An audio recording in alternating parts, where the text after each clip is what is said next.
Hello 12th class, welcome back. हम determinants already शुरू कर चुके हैं और आज शुरू कर रहे हैं प्रॉपर्टीज़ ऑफ डिटर्मिनेंट्स। डिटर्मिनेंट्स की क्या प्रॉपर्टीज़ होती हैं हम ऑलरेडी डिस्कस कर चुके हैं। डिटर्मिनेंट क्या होता है? Determinant is actually a number associated to a square matrix, that is what a determinant is. और आज हम प्रॉपर्टीज डिस्कस करते हैं। सबसे पहली property, okay, first property, if in any determinant, ध्यान से सुनते जाएंगे, if in any determinant I interchange rows and columns, यानी रोज को कॉलम कर दूं एंड कॉलम को रो कर दूं, उसको क्या कहते थे? इस प्रॉपर्टी को याद करके बताएंगे। If I interchange rows and columns and then I find the determinant, still the value of determinant remain same और it is unchanged. That means, ध्यान से देखेंगे, इफ रोज एंड कॉलम, साथ साथ लिखेंगे, बेटर है। If rows and columns are interchanged, value of determinant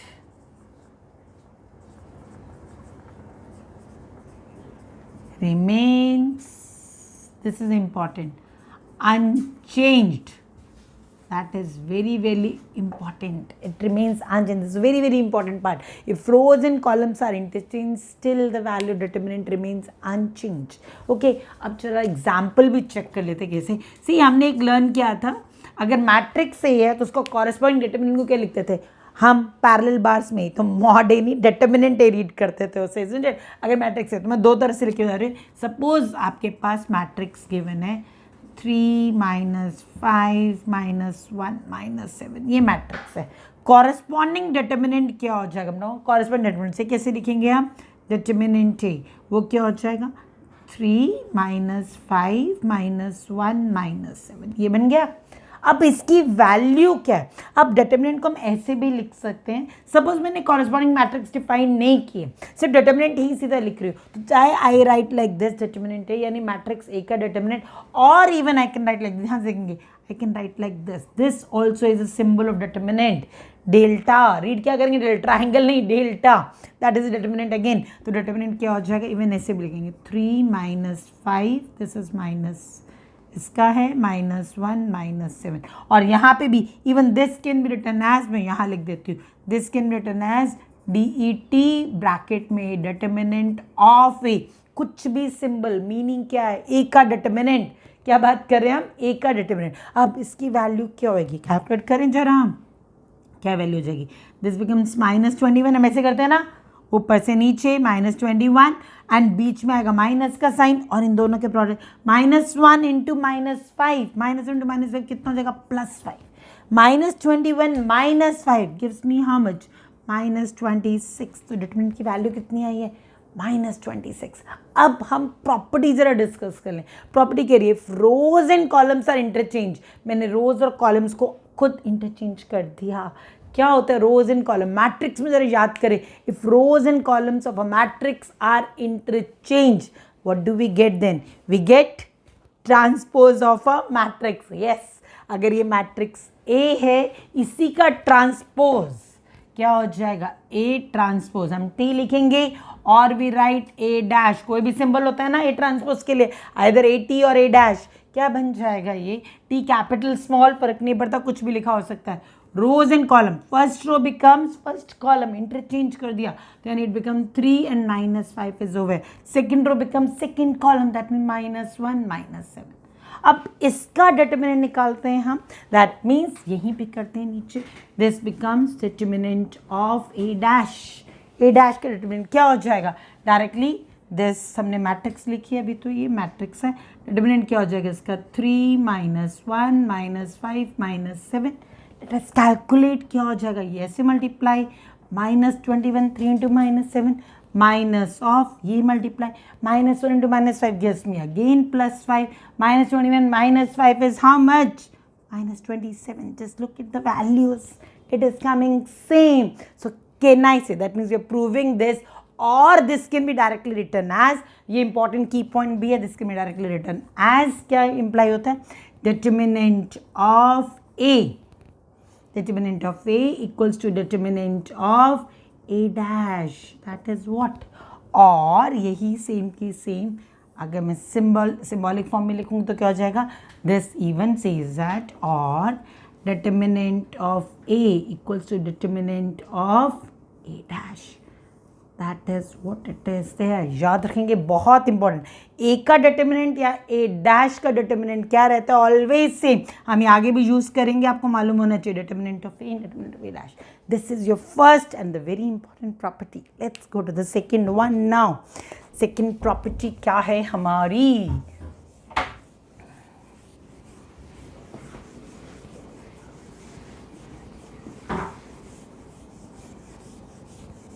okay. Second property says that, अभी हमने क्या किया था, रोज एंड कॉलम्स को इंटरचेंज किया, we change rows and columns. Now let us change row with row और column with column, यानी any two rows को इंटरचेंज कर दे या एनी टू कॉलम्स को इंटरचेंज कर ले, फिर क्या होता है, ठीक है, ध्यान से देखेंगे। इफ एनी टू रोज और ब्रैकेट में लिख रही हूँ टू कॉलम्स, यानी अमंग देमसेल्फ की बात कर रही हूँ, टू रोज अमंग देमसेल्फ या टू कॉलम्स अमंग देमसेल्फ, मतलब आपस में, रो और कॉलम नहीं, रो के साथ, कॉलम कॉलम के साथ, that is it is important. If any two rows are interchanged, any two rows are interchanged, then important is then क्या होता है, then this is very important word, sign of determinant changes,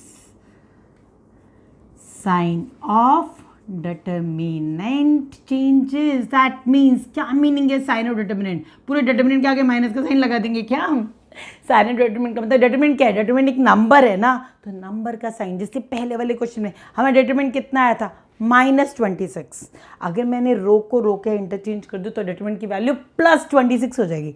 check करें जरा, let us see, take the same example, क्या लिया था हमने, 3 -5 -1 -7, I think सही था ना। सपोज ये आपका डिटर्मिनेंट है दिस, ठीक है, इसके डिटर्मिनेंट की वैल्यू ऑलरेडी हम निकाल चुके, कितनी है, -21 -5 गिव्स मी व्हाट, -26। अब इंटरचेंज कर देते हैं, लेटेस्ट इंटरचेंज, यानी इन दोनों रोज को मैं चेंज कर देती हूँ, यानी R1 इंटरचेंजेस विद R2, ठीक है ना। हमने ये कहाँ पे ऐसे किया था, कहाँ पे किया था, एलिमेंट्री रो ट्रांसफॉर्मेशन मैट्रिसेस में। अभी डिटर्मिनेंट की बात करें, मैं डिटर्मिनेंट में इंटरचेंज करें। अब बात करते हैं जरा इसकी, हम क्या हो जाएगा, सपोज इस डेल्टा को मैं एक नेम दे देती हूँ, डेल्टा 1 बोल देती हूँ, बेशक में भी है, ठीक है। क्या हो जाएगा, first row and second row पूरी इंटरचेंज, यानी ये ऊपर हो गया और वो नीचे, तो यानी -1 -7 एंड दिस इज 3 एंड -5। अब मल्टीप्लाई करें, -1 इंटू -5, फर्स्ट पार्ट सिर्फ कितना हो गया, +5, माइनस ये क्या होगा, 3 into -7 that is -21, minus and minus becomes plus, 5 + 21 gives me how much, 26। Just see this, अगर मैंने R1 और R2 को इंटरचेंज कर दिया, ये -26, ये क्या हो गया, +26, तो साइन क्या हो जाएगा, change. If any two rows और even any two columns are interchange, sign of determinant changes. अभी 2/2, एक 3/3 भी चेक कर लें, let us check that, shall I rub this of, okay yes, चलो एक और लेते हैं,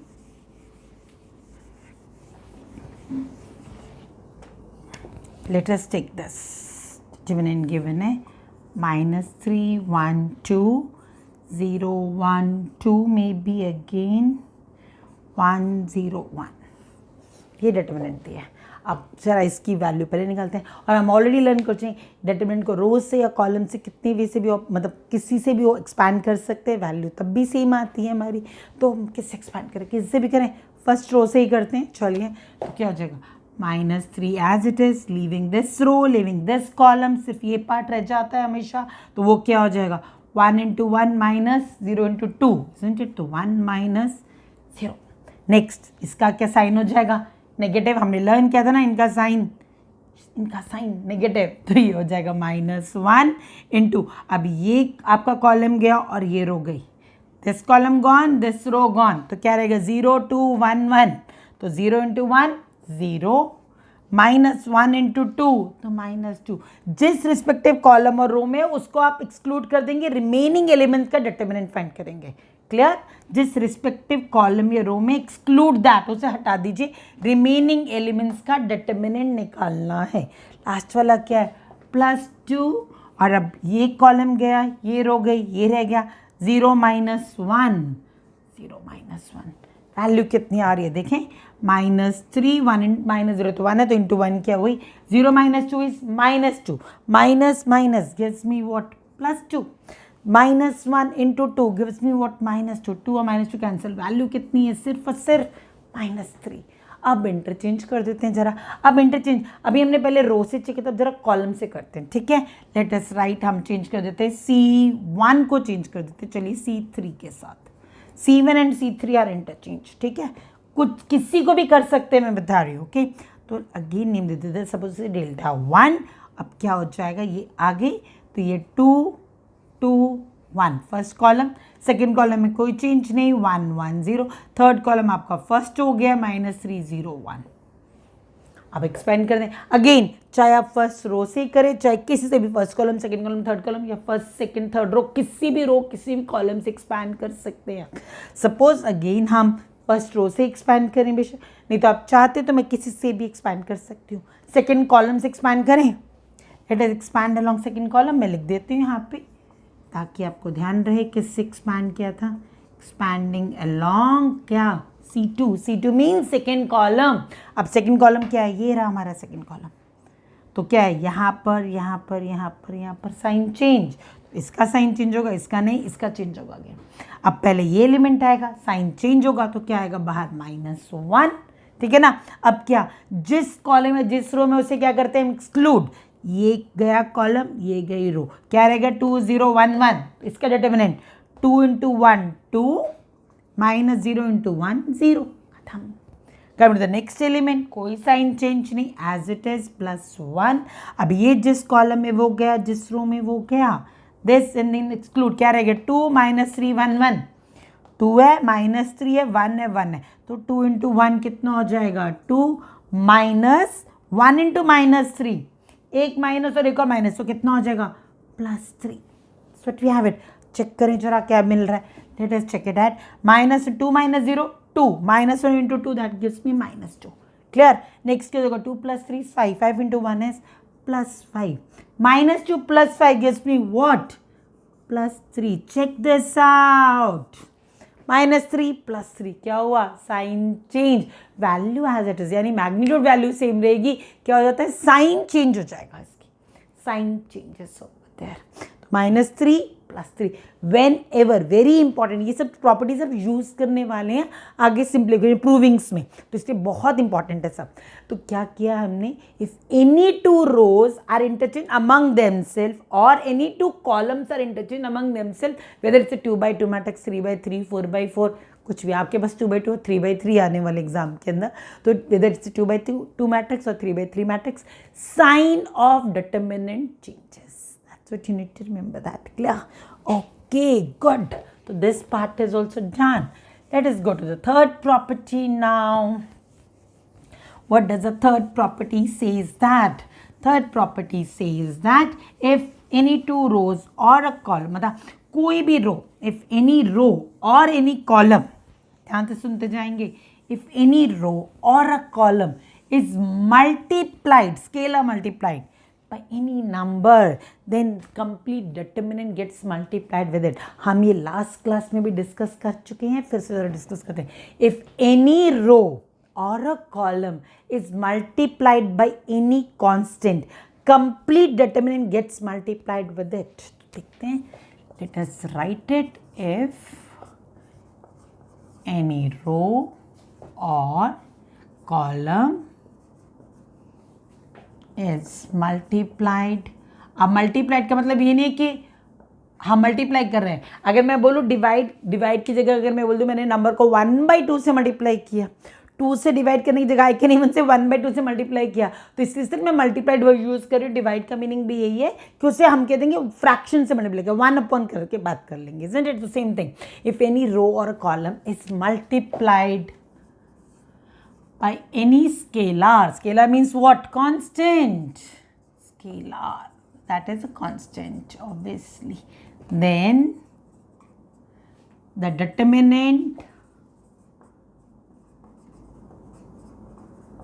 gets multiplied by it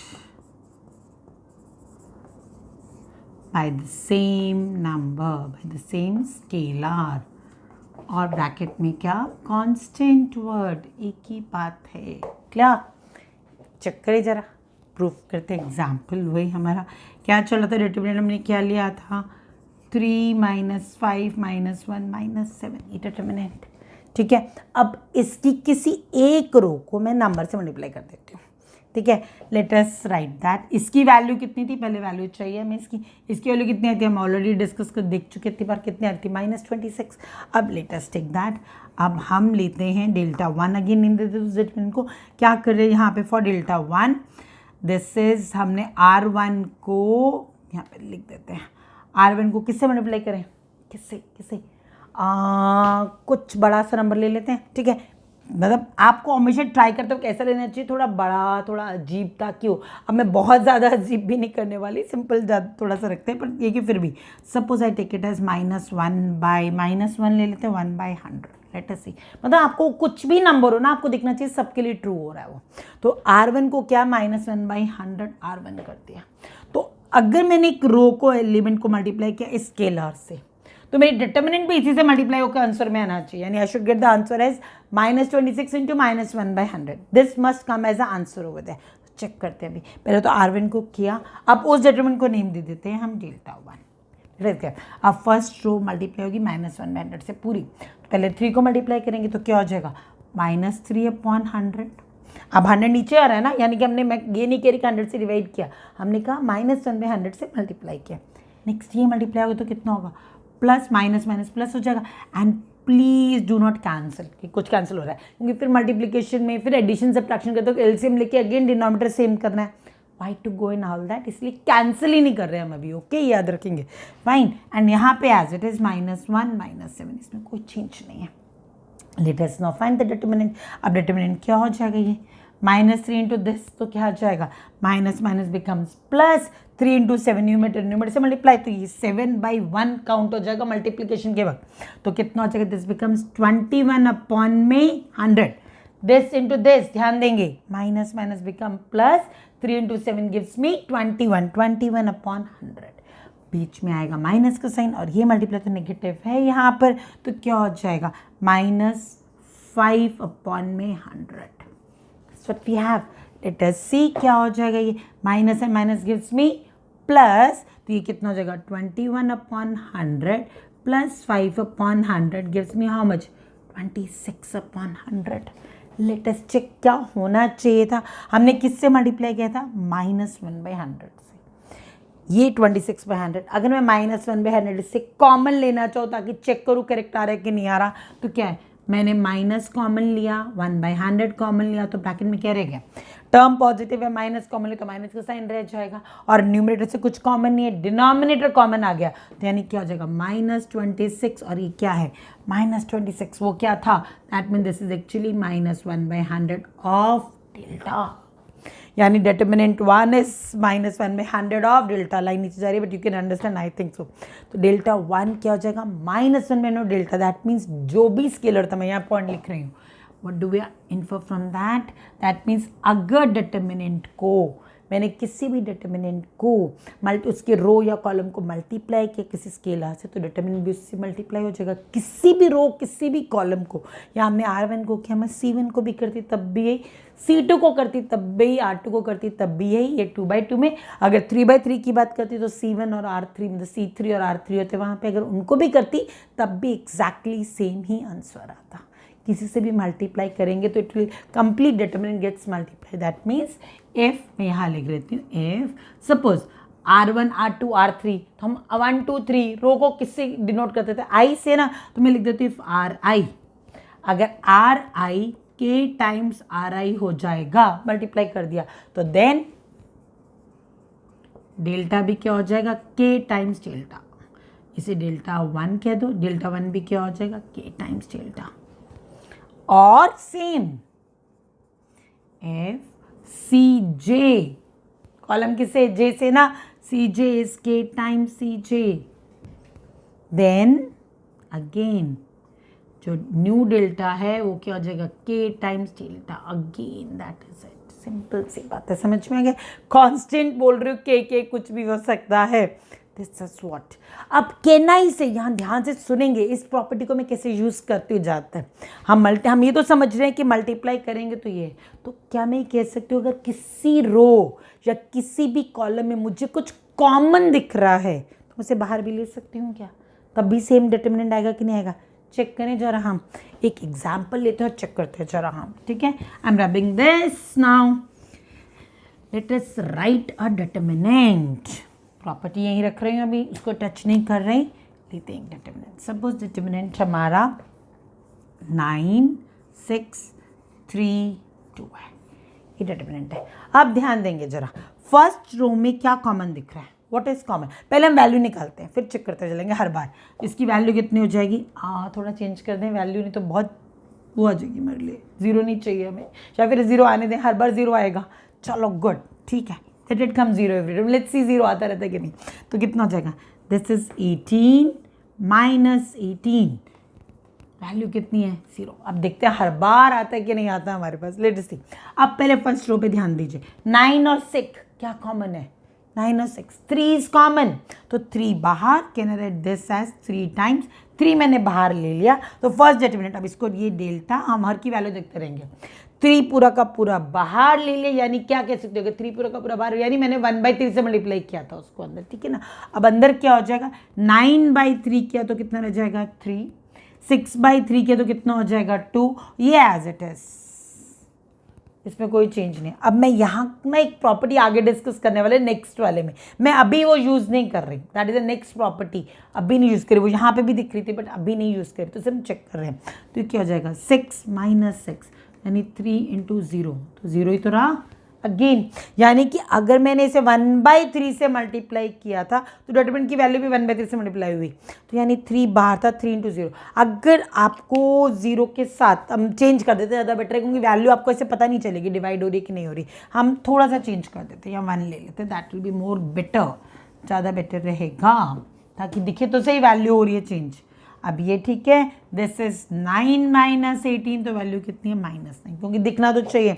अब यहाँ पे क्या हो जाएगा 3 1 एज इट इज, ये क्या हो जाएगा 3 - 6, तो 3 - 6 कितना है -3, ये -3 -9 बाहर हमने बोलता ना 3 तभी, तो 3 × दिस यानी 3 जो कॉमन था वो मैंने लिया, तो वो क्या है, अगर पूरे एक रो में था वो मल्टीपल क्या आ जाएगा पूरा बाहर, अगर एक रो में कुछ कॉमन है तो वो पूरा का पूरा क्या आ जाएगा बाहर, तो यानी it become this and value, then value remains same, तब वैल्यू सेम है।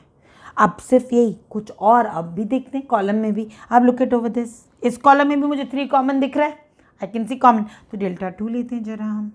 बाहर अभी मैं कुछ नहीं लिख रही, यहाँ से 3 पूरा कर डिवाइड कर दिया मैंने C1 को 3 से, तो ये क्या हो जाएगा 1 1 2 1, वैल्यू देखिए इसकी कितनी आ रही है, 1 × 1 1 - 2, 1 - 2, 1 - 2 कितनी होती है -1।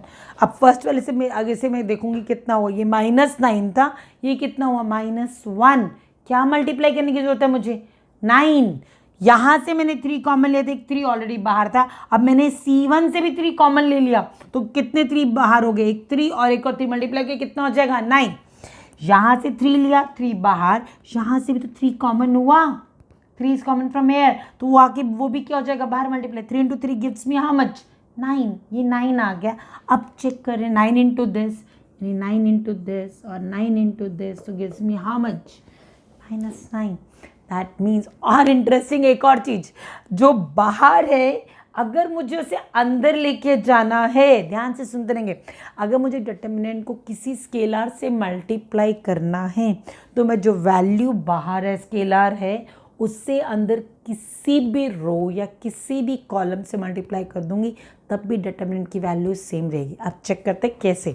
हमने यहाँ क्या किया था, इस वाले में R1 को लिखा था R1/3 कॉमन लिया था, यहाँ पे क्या किया था C1 से C1 को कॉमन लिया था हमने। अब ये 9 जो अंदर है मैं इसे अंदर लेके जा रही हूँ और मैं मल्टीप्लाई कर रही हूँ R2 को, इससे हमने R1 और C1 में चेंज किया, मैं R2 से मल्टीप्लाई कर देती हूँ, लेट अस सी क्या होता है। यानी आई एम राइटिंग Δ3 में क्या कर रही हूँ मैं, ये 1 2 है, ये 9 कहाँ मल्टीप्लाई करो, यहाँ पर R2 से, यानी आई एम सेइंग R2 को लिख रहे हैं 9 टाइम्स R2, तो क्या हो जाएगा, ये 9 और ये भी हो जाएगा 9।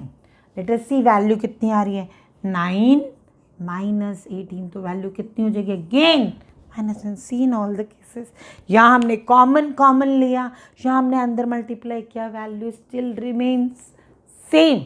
यानी कि क्या समझे, this property again I am saying ना, प्रॉपर्टीज बहुत ध्यान से क्योंकि सब यूज़ होती हैं और ये ज़्यादा यूज़ होती हैं। इट सेज दैट व्हाट, कि अगर किसी भी रो या किसी भी कॉलम में कुछ भी कॉमन है, I can take that completely out of the determinant sign, पूरा का पूरा बाहर आ जाएगा, मतलब डिटर्मिनेंट से बाहर आ जाएगा, and that gets multiplied with the determinant also, value वो हो जाएगी। और अगर बाहर कुछ स्केलर है, मुझे उसे डिटर्मिनेंट के अंदर लेके जाना, तो कोई ज़रूरी नहीं है मैंने जिस रो या जिस कॉलम से कॉमन लिया, I can multiply with this any other row complete और एनी अदर कंप्लीट कॉलम। मतलब मल्टीप्लाई करूँ तो किसी कंप्लीटली रो कंप्लीटली कॉलम, या फिर उस नंबर को ब्रेक करके भी कर सकती थी। इस 9 को 3 into 3 ही लिख सकती थी, 3 को R2 से मल्टीप्लाई, दूसरे 3 को C2 से multiply, even that is possible, still the value would have been same. कि एक 3 मैंने R2 से मल्टीप्लाई कर दिया, दूसरा 3 मैंने C2 से मल्टीप्लाई कर दिया, लिया कॉमन कहाँ से था, R1 और C1 से, मल्टीप्लाई कहाँ कर रहे हैं, R2 और C2 को, still value remains same. Got it, this is very important. Now the fourth one, okay, इन आप सेकेंड और थर्ड को जरा मिक्स करके फोर्थ को भी यूज करेंगे। Fourth says that if any two rows or columns, any two rows or columns of determinant are identical, any two rows or columns are identical, this is fourth property, if any two rows or any two columns are identical, word ध्यान देंगे, this is important, identical, value of determinant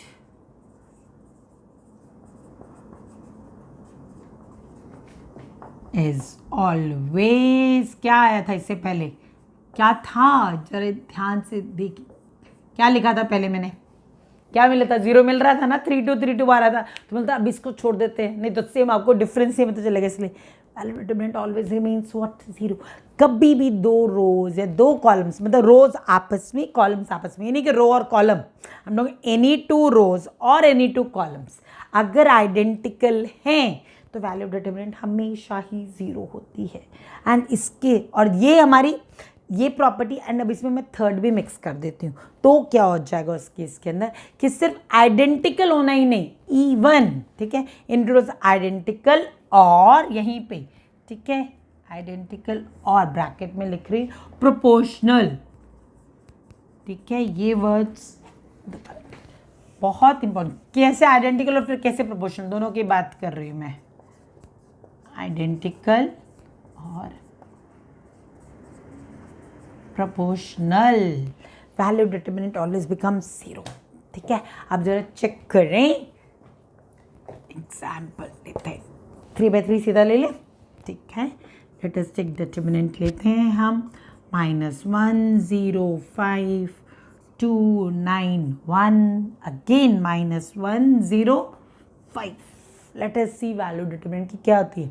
first row से expand करें फटाफट, -1 as it is, ये क्या हो जाएगा, again ना, ये रो गई, ये कॉलम गई, जिस रो जिस column exclude that and rest, 9 into 5 45 -0, next वाला तो 0 ही है, फॉरगेट, उसके लास्ट वाला 5, कोई साइन चेंज नहीं, ये कॉलम गया, ये रो गई, 2 into 0 0 -+9 हो जाएगा। अब चेक करें जरा क्या बनेगा ये, this is -1 into 45 gives me -40 क्योंकि तो 0 खत्म, प्लस 5 into 9 वो कितना हो जाएगा 45, and this becomes what 0। Clear. अब चेक करते हैं, प्रोपोर्शनल का भी चेक कर ले जरा, ये एग्जाम्पल 1, इसके लिए एग्जाम्पल 2 लेते हैं, एक और डिटरमिनेंट लेते हैं हम 3/3 में, थोड़ा सा वो लेते हैं डिफरेंस सा, 6 7 8, ओके, यहाँ पे लिखते हैं मे बी। अब 6 7 8 को प्रोपोर्शनल का मीनिंग है कि मैं किसी ऐसे नंबर से मल्टीप्लाई करूँ जो सब मतलब पूरी के पूरे रो या कॉलम से मल्टीप्लाई कर देते हैं, तो हम इसी को let us multiply this all with 8, तो कितना माइनस से कर देते, माइनस इसको माइनस कर देते 6 - 8, और अब मल्टीप्लाई करते हैं -8 से, तो ये कितना हो जाएगा -48, ये माइनस माइनस प्लस हो जाएगा 56, और ये माइनस हो जाएगा तो 64। ठीक है, लास्ट वाला कुछ भी ले लेते हैं 1 2 0। Let us calculate, again expand करें, फर्स्ट रो से एक्सपांड कर देते हैं, यस कर देते हैं। लेट अस सी 6 इंटू क्या हो जाएगा, दिस बिकम्स 0, और ये माइनस माइनस कितना हो जाएगा +128। क्लियर। नेक्स्ट मिडिल टर्म का साइन चेंज करते हैं हम, इनका करते हैं ना, तो यानी ये क्या हो जाएगा +7, और यहाँ पे कितना है एक्सक्लूड दिस, ये और ये रहेंगे, -48 into 0 again gone, minus minus +64, last वाला 8 इंटू कितना हो जाएगा, अब ये गया और ये गया, -48 इंटू 2 कितना होता है -96, और -56, this is what you have it. Okay, let us multiply 128 कितना होगा, 6 इंटू 128 मल्टीप्लाई करेंगे तो it will be 768, 7 into +64 multiply करेंगे तो कितना हो जाएगा 448, 8 इंटू अब ये क्या हो जाएगा 8 इंटू ब्रैकेट में 96, 56 minus 152, what we have it 768 plus 448 add करेंगे तो कितना हो जाएगा 1216, 8 इंटू 152 माइनस है -1216, आंसर कितना मिला मुझे 0। अगेन सी हमने मल्टीप्लाई किया, इसको हमने फर्स्ट रो लिखी और मल्टीप्लाई किया -8 से। ठीक है, मतलब वही बोलते हैं ना, कितना भी कैसा भी नंबर आप एज्यूम कीजिए, आप किसी से भी मल्टीप्लाई कीजिए, अगर मैं एक रो को किसी कांस्टेंट से मल्टीप्लाई कर दूं या कॉलम को किसी भी कांस्टेंट से मल्टीप्लाई कर दूं, पूरा का पूरा वैल्यू ऑफ डिटर्मिनेंट जितनी पहले, मतलब वैल्यू ऑफ डिटर्मिनेंट क्या हो जाएगी 0 वहाँ पर। मतलब अगर रोज आइडेंटिकल हैं तो भी वैल्यू 0, अगर रोज प्रोपोर्शनल है, रोज और कॉलम्स प्रोपोर्शनल है, किसी भी रो को मैंने मल्टीप्लाई करके नीचे लिखा था तो वैल्यू ऑफ डिटर्मिनेंट क्या बन जाएगी 0। विद दैट समझ में आ गया। दीज ऑल नेक्स्ट प्रॉपर्टीज हम आगे करेंगे डिस्कस, अभी पहले आप इनकी ही अच्छे से प्रैक्टिस कीजिए। So all the best and bye for the time.